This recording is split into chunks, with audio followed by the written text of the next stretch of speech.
Hello guys! Amazing day po sa bawat isa.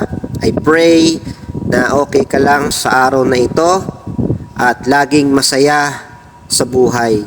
Hi! Ako nga pala si Eric, isang OFW dito sa Taiwan, isang magbabakal. Joke lang po, charot.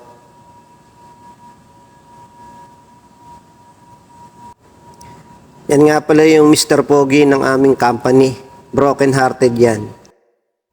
Amazing day uli sa bawat isa.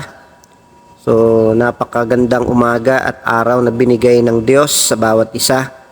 And I pray that everyone will be safe today at patuloy na merong kagalakan, kasiyahan sa ating mga muka. So sa lahat po ng mga OFW out there, patuloy tayong samahan, ingatan at pagpalain ng ating Panginoon sa araw na ito na lahat ay magtatrabaho, papasok. At dalangin ko na patuloy na aliwin at pasayahin tayo ng ating Panginoon.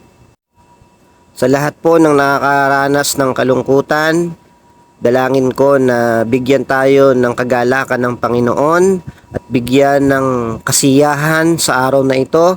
At lagi natin tatandaan, mabuti ang ating Panginoon. He is with us. God is good all the time. At patuloy lang na tayo ay magtiwala sa ating Panginoon, and time will come. Lahat ng ating mga nais at pangarap ay matutupad sa tulong ng ating Panginoon.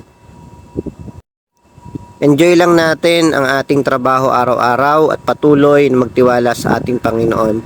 Thank you guys. Mag-iingat tayong lahat. Always remember, you are amazing today, you are great, and God is good all the time. Thank you. God bless everyone.